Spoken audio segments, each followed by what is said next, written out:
It's a mean age. But it is going to be a beautiful future as long as we don't fuck it up.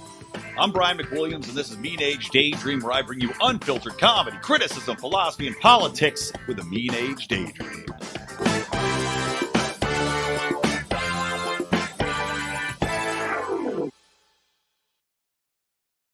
Hello again, my friends. Welcome to Mean Age Daydream. I'm, of course, Brian McWilliams, the greatest man on the interwebs, at least for now, because, of course, Tucker Carlson is probably coming to eat all of our lunches. If you are not familiar with the news coming out of cable politics in the realm of Fox News, yes, Tucker Carlson has, in fact, parted ways with Fox, and I have some thoughts on that. But before I tell you about those, I want to tell you guys to join and support our show over at Patreon or Locals. We've got plenty of bonus content for you. Actually, I got to get another Secrets, Lies, and Cover-Up show on the books. You got my morning rants, you've got bonus interviews, you've got live streams, and even though football season's over, usually you would have had degenerate gamblers talking about the world of football, placing some bets, winning some t-shirts. I've got to pay out a t-shirt. Nice t-shirt for our winner this year. Anyway, help support the show. Patreon.com/Lions of Liberty or lionsofliberty.locals. And for those of you that no longer support the show, I want to give you a heartfelt fuck yourselves from the bottom of my heart. Of course, you can also support us by giving a 5-star review, guys. That would be super awesome on any of the platforms you listen to, or by sharing the show, or just on YouTube or Rumble. Hit subscribe and hit notify, please. There are 6,500 of you out there that are subscribed to the channel, and yet almost none of you get notified because YouTube had shadow banned us for so long. Please notify about the show. Okay, so we're back into it here. And it's interesting to see what's happened over the past, couple days. Even though I am still in my stupor. Of course, I was out of town at former Lion of Liberty, Mark Claire's wedding in Vegas, where I saw Odie and Rico and many of the other Lions of Liberty crew. Remzo Martinez was there. Great to see him. I am still a little bit dazed, but this news, of course, when it broke, shook the world yesterday on Monday. I'm recording this Tuesday, and woke me from my desperate slumber when I was trying to shake off the cobwebs of the past week. Despite the fact that, of course, my wife's out of town and I am now saddled with my 2 young children and getting not much sleep because the babies decided to wake up. But that woke me up. Why did it wake me up? Well, of course, Tucker Carlson is the biggest name in cable news. He has the highest rated primetime show. He has really, ever since replacing Bill O'Reilly, cemented Fox News even more thoroughly as the leader in the space. Of course, he's not solely to blame for that. CNN and their Trump derangement syndrome, their adoption of completely left-wing politics, and this was under, God, who was his name? It was the guy that used to head Disney. Eisner? No, not Michael Eisner. Zucker, right? Yeah. Under Zucker, just destroyed the brand. So Fox News, of course, is the beneficiary of that, but at the same time, Tucker Carlson really made a name for himself by not simply towing the line, which is the dominant media industrial complex, blending military with the narratives handed down by the state, by the deep state, by the military industrial complex, by the pharmaceutical complex, and all these things come into play as to why potentially Tucker Carlson is now out at Fox. According to the network, they had mutually separated. Now, I believe that. I believe that because Tucker Carlson was, for as large an audience as he got, woefully underpaid. Now, I don't know exactly what his contract length was. I think he was making something like 10 or 12 million a year. And he can, without a doubt, make more than that should he go out on his own Joe Rogan style, considering the massive draw he has, the name recognition, the passion in his fan base, and I'm sure that's what is going to happen. So from the perspective of did they part ways mutually, well, he probably did. Because Carlson probably wants pure anonymity, not anonymity, I should say pure autonomy from having to kiss anybody's ass, having to answer to anybody editorially in what he wants to do. If you believe Sources like Brian Stelter, the chunky potato that used to be employed by CNN and was hilariously one of the very first on the chopping block, and for very good reason. Well, he had said that Tucker Carlson had that autonomy, that there was nobody that was overseeing his content at Fox, and that's why it went off the rails so badly. Now, maybe that's true, and maybe this parting of the ways actually has resulted from Carlson wanting to maintain his editorial freedom to talk about and put out documentaries or mini docs of the footage found from January 6th, or to talk about the big pharma's influence and COVID shots, which of course he has, and I'm sure the Fox advertisers in the pharma space are not happy about it, or to talk about the absolutely ridiculous war complex that we operate under, which I'm sure pisses off people at Raytheon and Boeing that advertise on Fox. He's probably made a good amount of enemies in the Fox advertisers.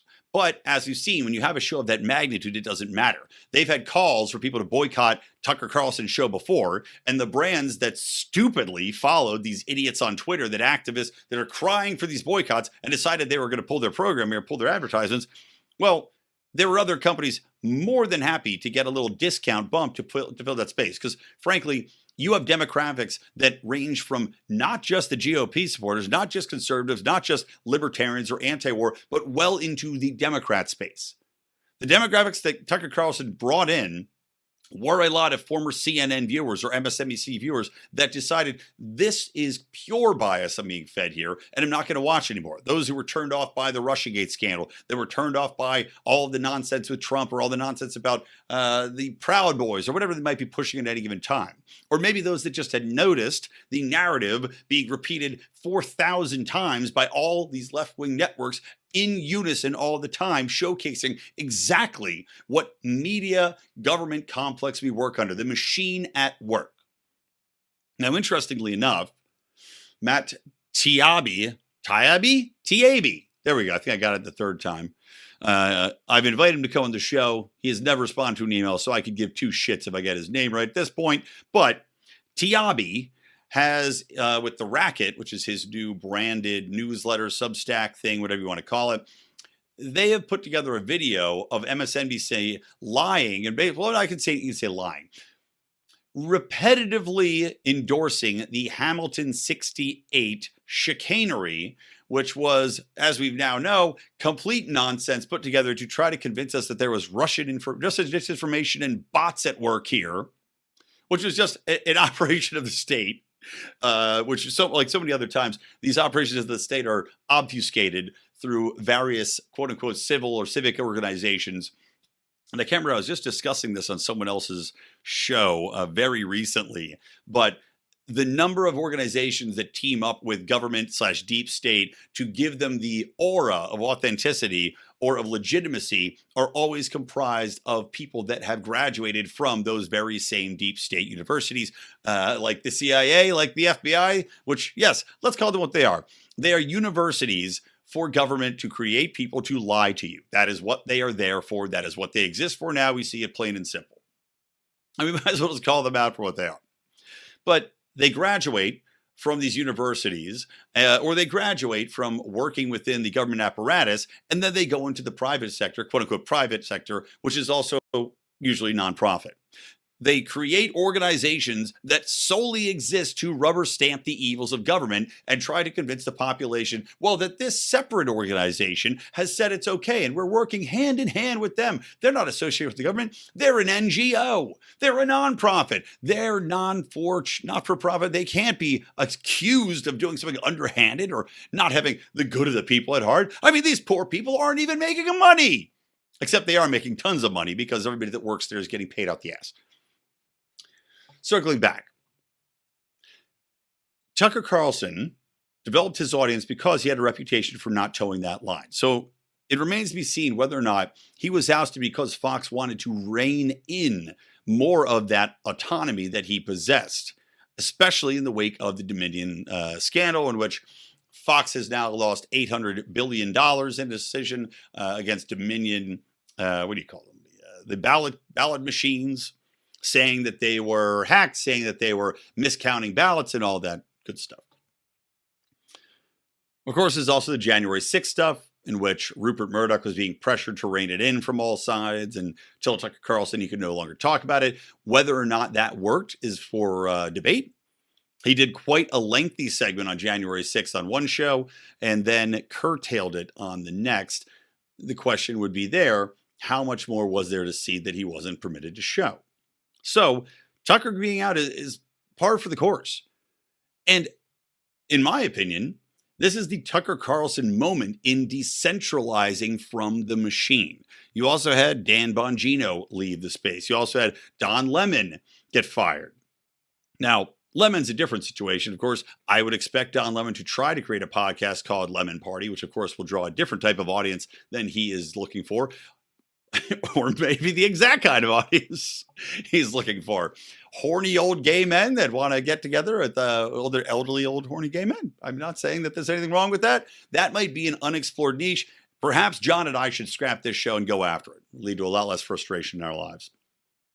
I also was laughing, by the way, because you now have a member of the protected class in Don Lemon, right? He is a gay black man, which would have been untouchable. And don't forget, he's also very stupid. And if you'll recall, when I had Lou Perez on, I was, a buddy of mine, stand-up comedian, and also an author. In his book, That Joke's Not Funny, he has this wheel of what is considered to be a disability or a protected class. And he has dumb people listed in there because they are, without a doubt, a class that makes up a very large percentage of our population and a very large percentage of those who demand to be protected and are given those protections because they are so stupid without noticing it or without being having the wherewithal to acknowledge that that is why they are being protected and given these things.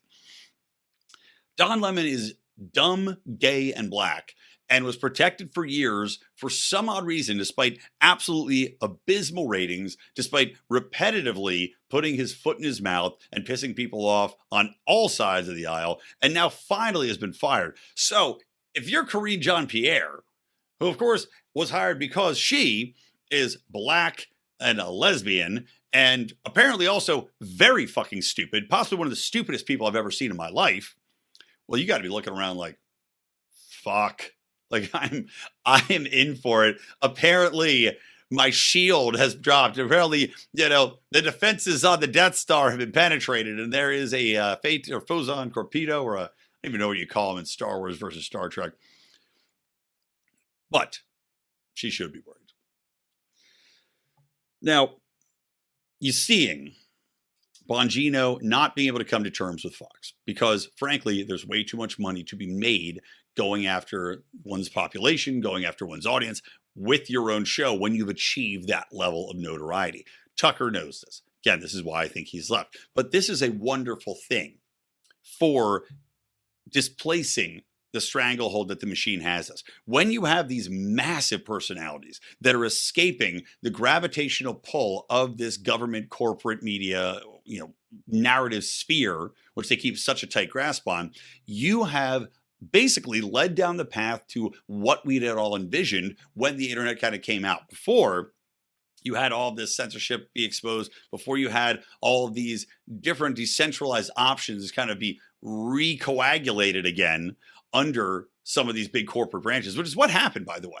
When you think about how the internet had sprung out, there were all of these independent, I guess not quite news at the time. Well, even let's just say there was AOL, there was Yahoo, there's always all these individual groups, individual companies that sprung out that people had interacted with, that they jumped on and used for various things, but they were still brought under these corporate banners at the time for massive fees, which of course failed miserably because the internet is something that moves so quickly, so spontaneously, and gets bored so easily that to make these investments is almost always going to be a loss.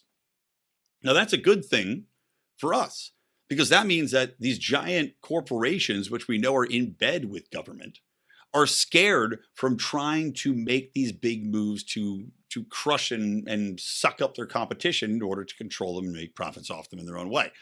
In this day and age, you also wonder whether or not they're buying them to make a profit, or they're buying them just to destroy them, right? Because it does seem that so often they buy them just to kill them off. I mean, not Tinder. What was that? Tumblr. Wow, what a perfect example of buying something that was known for one thing and one thing primarily. Well, two things: art and porn. And then the company that bought it at the time, and I'm trying to remember who snapped it up, but they basically said, all right, we're getting rid of all the porn. It died instantly. I mean, I guess it still exists in some way, shape, or form, but nobody uses it. And you wonder, okay, did they buy it just to destroy it? Because nothing they did made any sense in this regard. And you've seen it happen time and time and time and time again.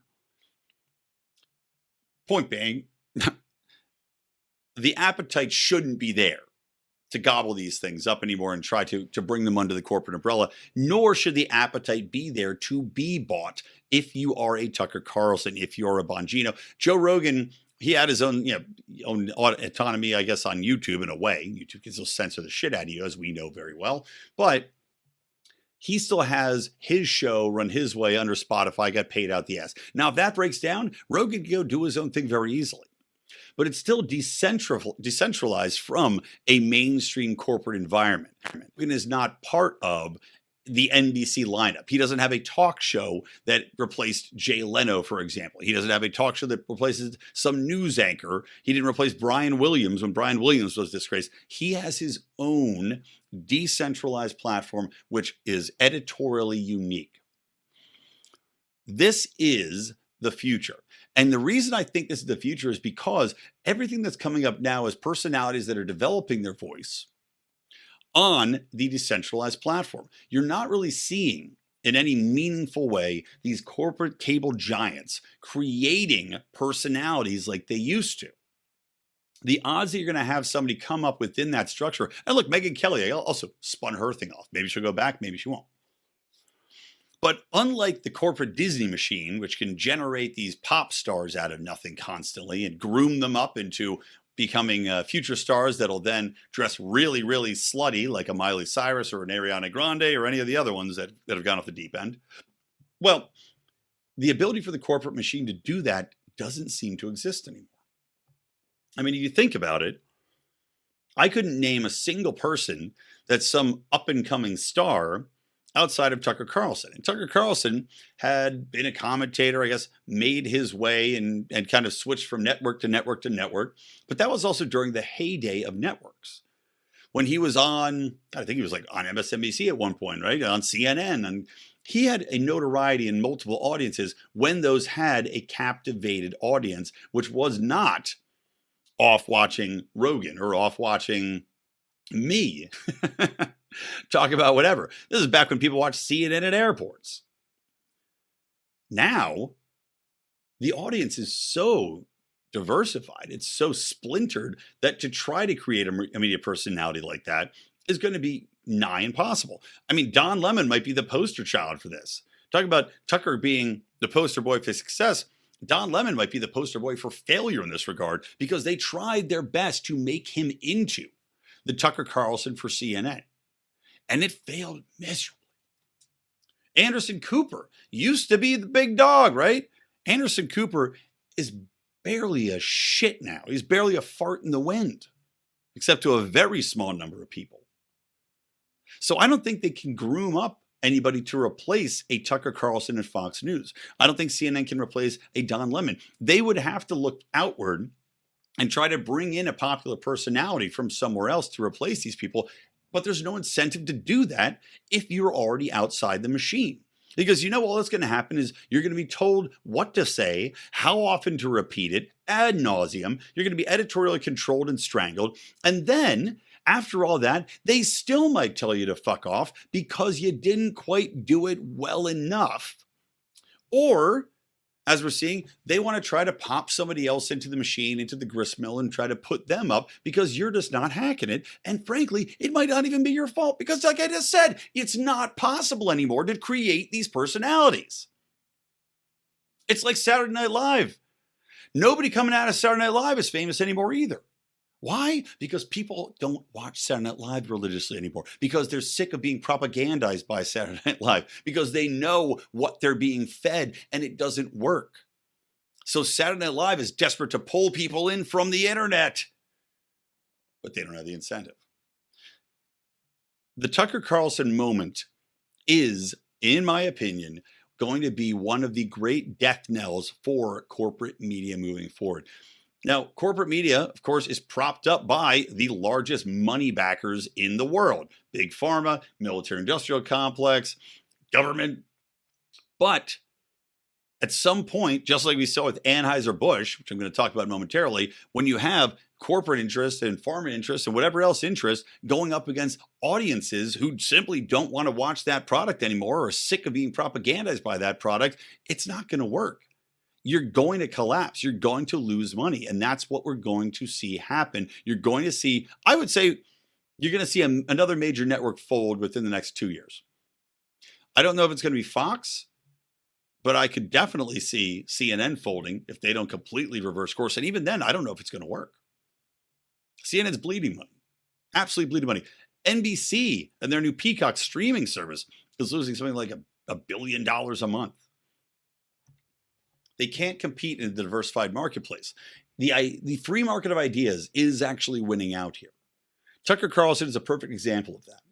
The free market of ideas, Tucker Carlson bringing a different marketplace that people wanted to hear, a different opinion. That's what is the difference. And that's why it has to exist separate from the corporatocracy media here. The worry, of course, is the Alex Jones syndrome of being under the banner of an Amazon, Web Services, which owns something like, and I've talked about this before, something like 70% of the servers in the world are on AWS. I was just talking about this at a trade show, which is again why I'm so exhausted, because I went from a trade show to running a charity gala to a wedding, and now back with my kids who won't sleep. It's been a very, very long week for me. But I'm at this trade show. It's all about broadcasting. It's the National Association of Broadcasters show. I'm there with a streaming video analytics company. But we're talking about how, within that ecosystem, Amazon Web Services went down, and nobody could broadcast and nobody could stream and nobody could analyze anything because their servers are so prevalent in the world. That's the new fear. And that's why I know people are already working on decentralized web servers and decentralized web hosts that are maybe backed by crypto or backed by, one way, shape, or form. You cannot simply close down like in Alex Jones scenario where you can pivot. I mean, for example, look at Odyssey. Now, Odyssey, of course, is the backbone of Odyssey is decentralized. You can't shut it down. You can't force them to take anything off because it's just not going to work that way. They've got their own token for it. That needs to be the future, because otherwise, as independent as Tucker Carlson might want to be, he could still be removed from the internet by the Amazons, by the government, by the AOCs of the world who are already on record saying that Tucker Carlson should have his free speech revoked in a psychotic rant that for some reason nobody wants to talk about within the mainstream media corporate structure. Why? Well, because Tucker is the enemy, free speech is the enemy, independent thinking is the enemy, and they know it. They know that the stranglehold they have on the narrative is breaking down. And as I've discussed on the show previously, the government working to control the narrative, the media working under the government to put forth divisive topics that try to break up families, that try to break up friendships, that try to break up your ability to exist within your community, which you can depend on instead of having to depend on government for everything. If they can keep that stranglehold, well, then the empire might just live on. They know for a fact that they're losing it. And they can see the cracks coming back up. They can see the dissatisfaction. I can't talk. Dissatisfaction. Fuck me. It's so hard to do these shows and I'm tired. The dissatisfaction in the general population with government and the operation, the go-to operational mode of government when they see the population becoming dissatisfied is always to crack down harder, to put out more propaganda. I mean, look to China, look to Russia. You can see all these things come into play. That's the de facto mode. And right now they've been working overtime. The engines are running red. All right, there you go. Tucker Carlson moment, guys. It will be a vital one. It will be an important one. Next thing to talk about here, real quick, we'll talk about Anheuser-Busch. I saw their sales are down 17% now.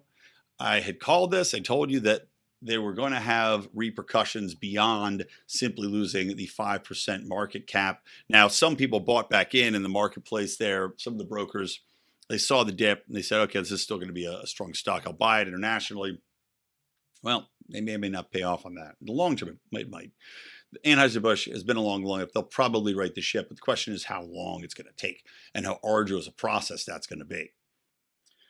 By the way, I'll tell you right now, between the segment, before I want to say right here, hey, go visit massachips.com, guys. You can use promo code LIONS to get a discount on your order and support a libertarian company, an entrepreneur-based company creating delicious beef tallow fried tortilla chips. I have had them. They are wonderful. You'd be supporting a startup company. Check them out. You're all supporting our show by going through and using that promo code LIONS. But getting back to Anheuser, they're going to figure it out.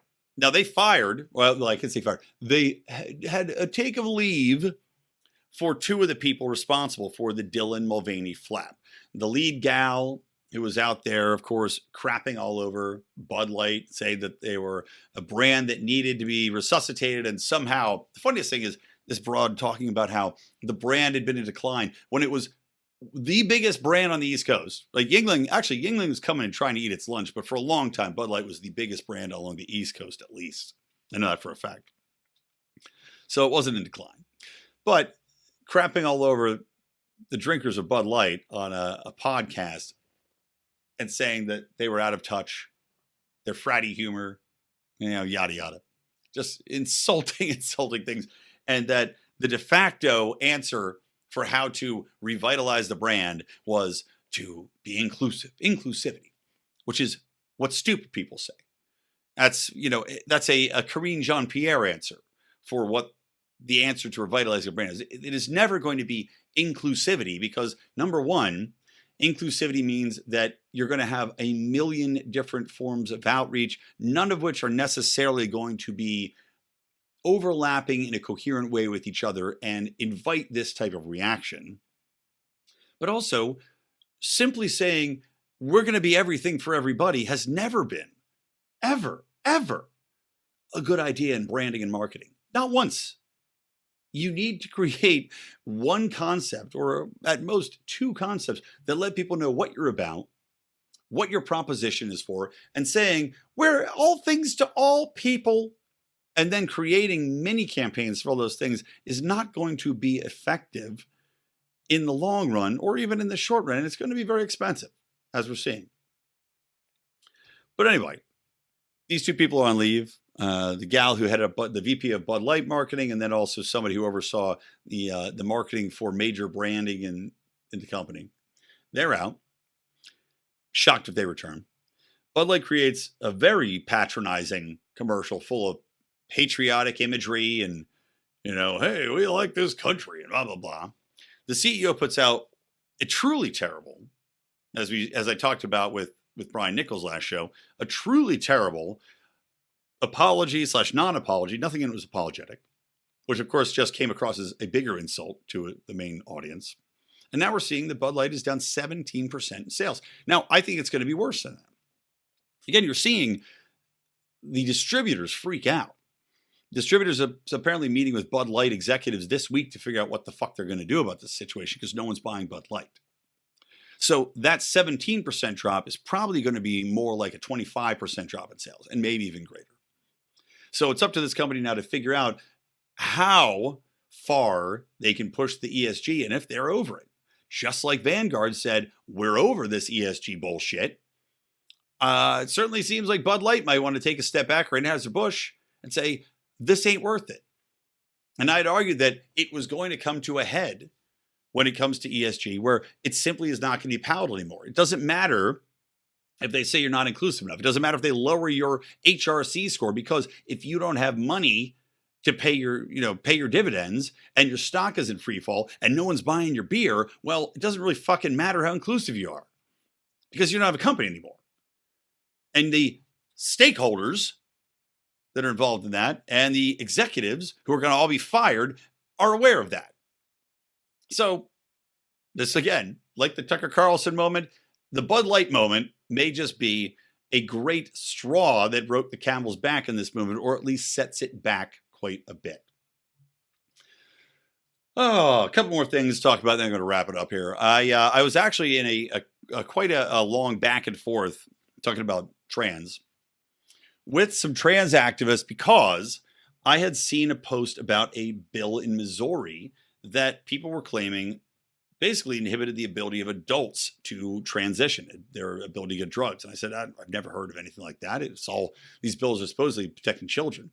And I had read one article that said that was the target of this bill. But then after finding the bill and interacting with these people, because I read like 10 articles and I couldn't find the goddamn link to the bill itself, even Googling it, and all that came up was articles, couldn't find the exact bill. And then finally, somebody gave it to me. But I tell you what, they were right. This bill, announced by Attorney General Andrew Bailey, an emergency regulation targeting gender transition procedures for minors, supposedly. Well, it actually gets deeper into it. And if you read the actual bill or the actual emergency declaration, it does limit adult access to drugs. It makes them go through some pretty ridiculous loops and hoops to jump through. They have to go and get a screening to see if they have autism. They have to get a screening to make sure that the psychiatrist referring it has seen them, and it's like, and make sure that they are not suffering from X, Y, and Z. I mean, it's a pretty amazing bill. It's pretty insulting because, look, there's one thing in protecting children. All for that. All for that. Figuring out at what point a child can consent. But we're talking about adults here.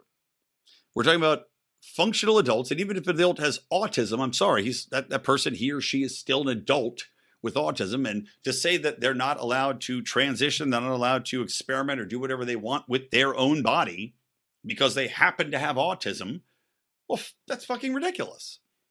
To say that they have to go through these multiple screenings and again, it's like, I'm trying to remember all the different ramifications that they had in this, but it was unbelievably deep that you had to go through in order to get your drugs or continue taking your drugs. I mean, I was just shaking my head because now it's an assault on the basic ability for people to operate and control their own body. I mean, it comes back down in many ways to the argument about, using drugs and whether or not you should be able to put drugs in your body. Well, of course, I think you should be able to put any drug in your body. It's your body. If you're not hurting anybody else with that body, then go for it.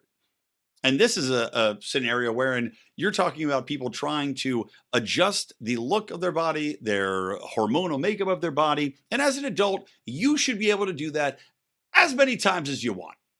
You might be able to regret it. Many people do regret it. Many people don't.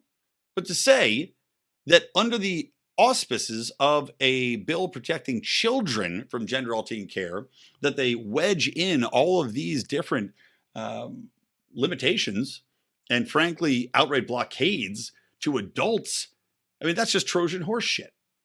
That is a truly hateful bill. So just want to acknowledge that.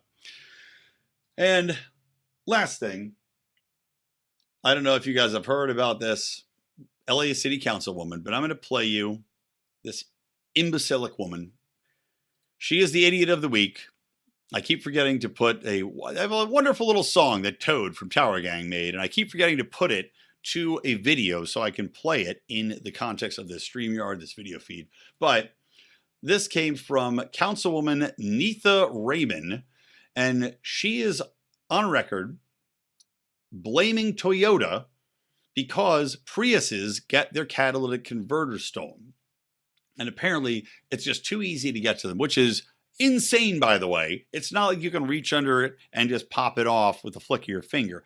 You still have to jack a car up, two-man job. You still have to cut through piping. You still have to cut through to get to this catalytic converter and pop it out there and have all the right tools and do it in the dead of night without being caught.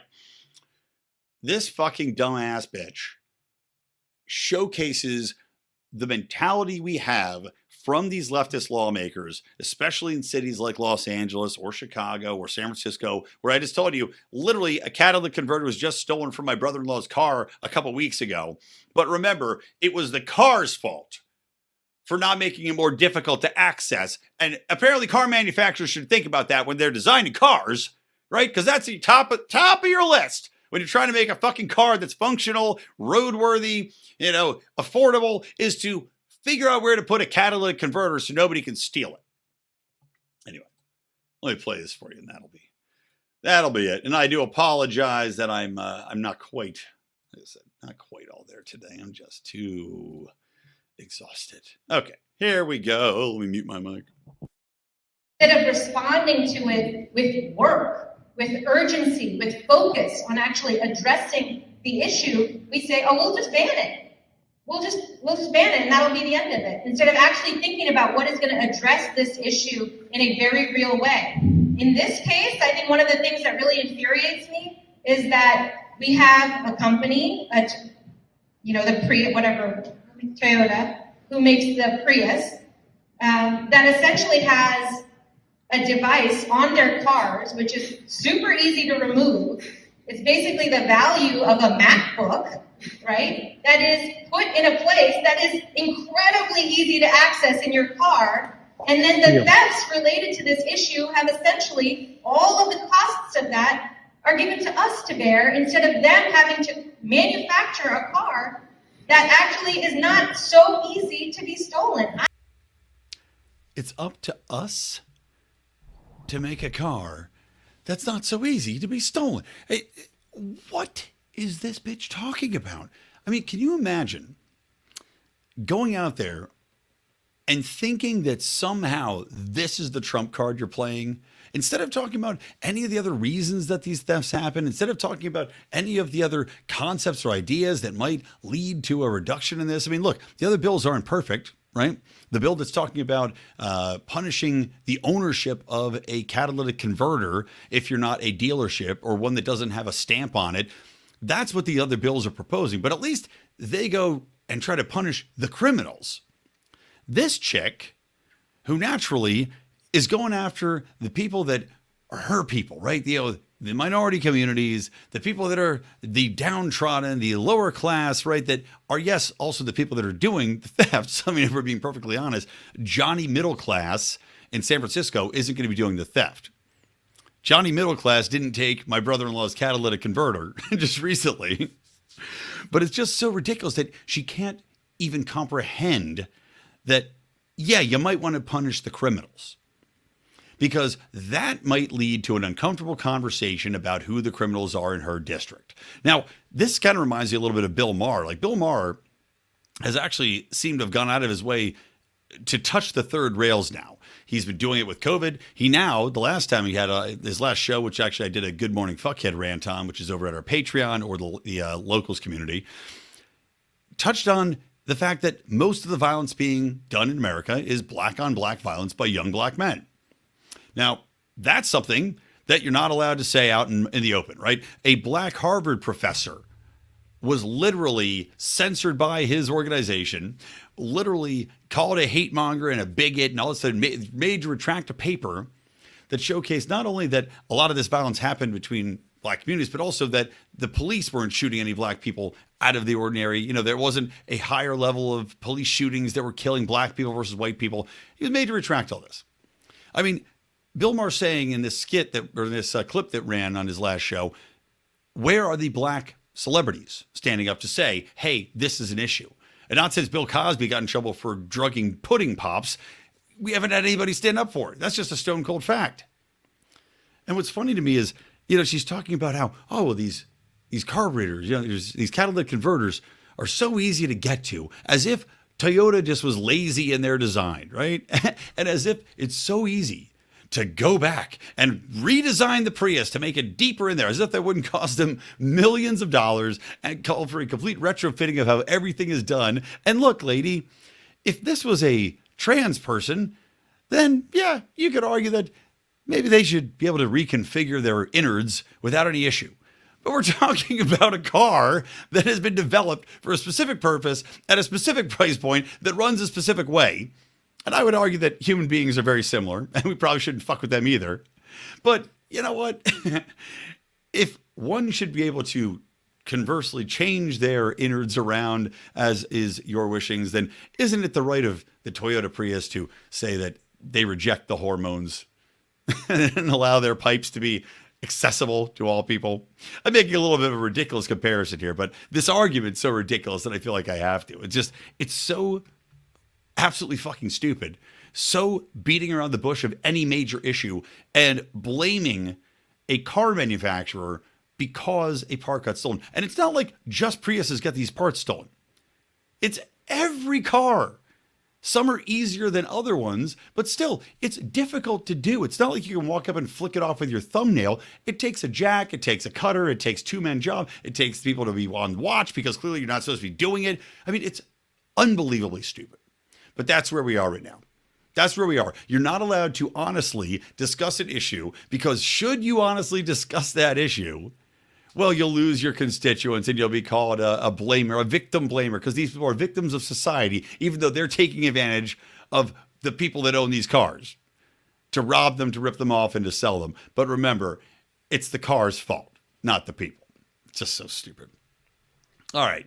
That's going to wrap up the show, guys. I apologize. This has been a little bit of a tricky one for me. As I said, it's been an unbelievably long week of, as I said, in Vegas for work, up late, because my clients are foreigners, Spanish foreigners. And if you don't know about the Spanish, they stay up very late. And both nights I was up, like, okay, I'll go out with you. And then just, oh, God. Then come home, charity gala, up late, stressed out, and then right back to Vegas for this wedding. And then, of course, come back into town. And my wife is back in Vegas for her work trip. So I have the kids alone and a baby that woke me up at 1 a.m. and then 4 a.m. And then I was just up. That was it. So I would tell you to share the show. Do I want you to share the show? Yeah, you know what? Fuck it. Share the show. Tell a friend. Subscribe. Hit the notify button. We are here. We will be here doing the sweet libertarian Lord's work.